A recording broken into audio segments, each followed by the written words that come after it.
హరగోపాల్ గారు, ముఖ్యంగా ఏంటంటే హైదరాబాద్లో ఫ్యూచర్ సిటీకి దాదాపుగా 2.5 కోట్ల లక్షల పెట్టుబడులు అన్నట్టు కూడా నిన్న ఎంఓయూలు చేసుకున్నారు రాష్ట్ర ముఖ్యమంత్రి వర్యులు రేవంత్ రెడ్డి గారు. ఇప్పుడు ఏపీలో కూడా చూసుకుంటే విశాఖలో కూడా గ్లోబల్ సమ్మిట్ మీటింగ్ జరిగింది, పెట్టుబడిదారుల మీటింగ్ జరిగింది. అందులో కూడా దాదాపుగా కొన్ని వేల కోట్ల పెట్టుబడులు ఎంఓయూలు కుదిర్చిన నేపథ్యంలో మన పోటీ ఎవరితో అనేది చర్చ. ఇక్కడ అమరావతితోనా లేకపోతే జపాన్, చైనా వాడితో అన్నట్టు కూడా రాష్ట్ర ముఖ్యమంత్రి గారు చెప్తున్నారు. అటు చంద్రబాబు నాయుడు గారు కూడా పోటీ అంటే ఈ పోటీ ప్రపంచీకరణలో కూడా పెట్టుబడులు తీసుకొస్తా ఉన్నారు. తెలంగాణ ప్రభుత్వం కూడా పెట్టుబడులు తీసుకొస్తా ఉన్న నేపథ్యంలో ఈ ఫ్యూచర్ సిటీ 2047 ధీటుగా కూడా ఒక లక్ష్యంగా పెట్టుకొని డెవలప్మెంట్ అవుతున్న నేపథ్యంలో ఓవరాల్గా మీరు ఎట్లా అర్థం చేసుకుంటున్నారు ఈ పెట్టుబడులను? అంటే ఒకటి, ఇప్పుడు ఇన్వెస్ట్మెంట్ డెస్టినేషన్స్ తమిళనాడు, తర్వాత బెంగళూరు. ఓకే. ఇప్పుడు తెలంగాణ మనం ఇంత కష్టపడి ఇన్ని ఫెసిలిటీస్ ఇస్తామన్నా మనకు దాదాపు 3 లక్షల కోట్ల దాకా వస్తే కర్ణాటక 7 లక్షల కోట్లు వచ్చాయి. ఇవేమీ ఈ హంగామా లేకుండా వాడికి 7 లక్షల కోట్లు వచ్చాయి.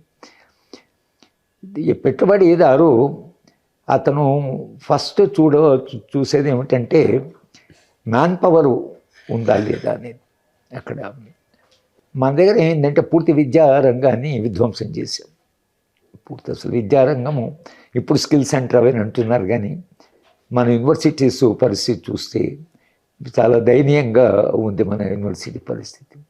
ఇది విద్యారంగము స్కూల్ నుంచే చాలా పాడైపోయింది. ఇది కర్ణాటకనేమో చాలా ఎఫిషియెంట్గానే వాళ్ళు నడుపుతున్నారు. కొంచెము ప్రభుత్వ యూనివర్సిటీ కొంచెము ఎఫెక్ట్ అయినా వాళ్ళ దగ్గర చాలా సంస్థలు వచ్చాయి.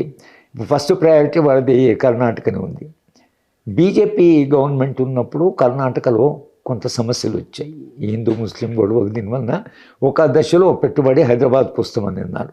అంతట్లో ప్రభుత్వాలు మారాయి. మళ్ళీ కొంత ఇవాళ వాళ్ళు చూసేది మ్యాన్ పవరు, ఫెసిలిటీసు ఇవి చూస్తున్నారు.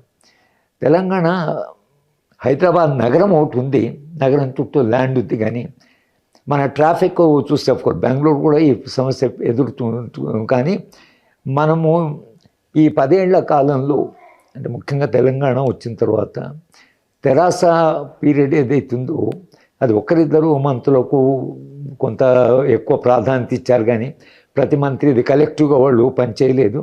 ఒకే నాయకుడు అనే దాంట్లో పోవడం వలన మనం తెలంగాణ కొంత ఎఫెక్ట్ అయింది, గవర్నెన్స్ ఎఫెక్ట్ అయింది. గవర్నెన్స్ ఎఫెక్టివ్ ఎఫిషియెంట్గా ఉందా లేదా అని చూస్తారు. అది వాళ్ళు చాలా కారణాలు చూసి ఉట్టిగానే మనం రమ్మంటే రాదు వస్తుంది. మేము ఈ ఫెసిలిటీస్ ఇస్తామని చెప్తున్నారు. సమ్మిట్కు చాలామంది పిలిచారు. ఇది కొంచెము చేయవలసిన దానికంటే ఎక్కువ చేశారు వీళ్ళు. పోయి అక్కడ ప్రధానమంత్రిని పిలిచారు, తర్వాత అమిత్ షాను పిలిచారు, ముఖ్యమంత్రులందరినీ పిలిచారు. అది అసలు మనము అట్లా అందరూ ముఖ్యమంత్రులతో మనం పిలిచి చూస్తారు. వాళ్ళు పోటీలనే ఉన్నారు కదా, వాళ్ళు కూడా చేస్తున్నారు. ఇప్పుడు రాజస్థాన్ కూడా చేశారు, రైజింగ్ రాజస్థాన్ చేస్తున్నారు. ఈ సమ్మిట్స్ అందరు చేస్తున్నప్పుడు ముఖ్యమంత్రి ఇక్కడ వచ్చి ఈ సమ్మిట్కు వచ్చి వాళ్ళు మద్దతు ఎందుకు ఇస్తారు? కనుక ప్రధానమంత్రి ఎందుకు వస్తాడు? అసలు ప్రధానమంత్రి అసలు కాంగ్రెస్ గవర్నమెంట్.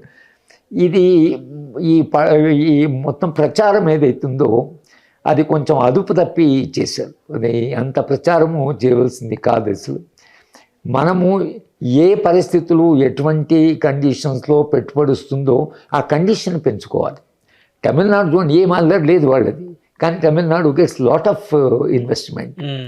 తర్వాత ఇవాళ తమిళనాడు కర్ణాటకతో తెలంగాణ పోటీ పడాలి. ఆంధ్ర ప్రాంతం పోటీ పడడం చాలా కష్టం వాళ్ళకి. ఎందుకంటే వాడుకో సిటీ లేకపోవడము, విశాఖపట్నం కూడా ఎక్స్పాండ్ కావడానికి ఎక్కువ స్కోప్ లేదు దానికి. ఒకవైపు సముద్రం అయిపోయింది, ఒకవైపు గుట్టలు ఉన్నాయి. విశాఖపట్నం ఇప్పుడు హైదరాబాద్ ఎక్స్పాండ్ అయినట్లుగా దానికి ఆ ఫెసిలిటీస్ లేదు. అయినా నేనేంటంటే కాంగ్రెస్ పార్టీ, భారతీయ జనతా పార్టీ విధానాలు ఏవైతున్నాయో మొత్తంగా ఇప్పుడు ప్రభుత్వాలు వీళ్ళు ఒక ఆల్టర్నేటివ్ను ప్రజెంట్ చేయకుండా దేశానికి ఒక వెల్ఫేర్ ఓరియంటెడ్, పీపుల్ ఓరియంటెడ్, పేద ప్రజలు, వ్యవసాయము వీటికి ప్రాధాన్యంగా చేయకుండా ఈ పెట్టుబడి రావడము, పరిశ్రమలు వస్తాయి. పరిశ్రమలు ఇవాళ మన ప్రాంతంలో వచ్చిన పరిశ్రమలు కూడా లోకల్ వాళ్ళని తీసుకుంటారా? తీసుకోరు. లోకల్ వాళ్ళని ఫస్ట్ అసలు వాళ్ళు అభ్యంతరం ఉంటుంది వాళ్ళు. ఇప్పుడు మా గ్రామం వైపు కూడా కొత్త ఇండస్ట్రీస్ వచ్చాయి. 21 గ్రామాల లేబర్ ఒక్క మనిషిని తీసుకోలేదు, లేబర్ని తీసుకోలేదు. వాళ్ళు బీహారు, ఒరిస్సా అక్కడ నుంచి తెచ్చుకుంటున్నారు లేబర్. ఇక్కడే లేబరు, ఎందుకంటే ఇక్కడ లోకల్ లేబర్. బీహార్ నుంచి వచ్చిన లేబర్ 18 గంటలు 20 గంటలు పనిచేస్తాడు, రాత్రి కూడా పని చేస్తాడు. వాడికి ఎవరు చెప్పుకోవడానికి దిక్కులేదు, చాలా కష్టపడి పనిచేస్తాడు. ఏ ఫెసిలిటీస్ ఇచ్చినా అట్లే ఉంటారు. లోకల్ లేబర్ని తీసుకున్నాడు, లోకల్ బలం ఉంటుంది, రానంటాడు, ఇల్లు దగ్గర ఉంటుంది, 18 గంటలు చేయడు, కుటుంబం ఉంటుంది. కనుక ఏం చేస్తున్నారు, బయట లేబర్ని పిలుస్తున్నారు. కనుక మీరు పారిశ్రామికీకరణ చేసినా మీకు అన్ఎంప్లాయ్మెంట్ కానీ లోకల్ లేబర్ని తీసుకుని కండిషన్ పెడదాం అని అన్నారు అనుకోండి, మా 20% 30% తీసుకొని రామంటారు. మీరు షరతులు పెడితే మేము మీ దగ్గరికి రాము.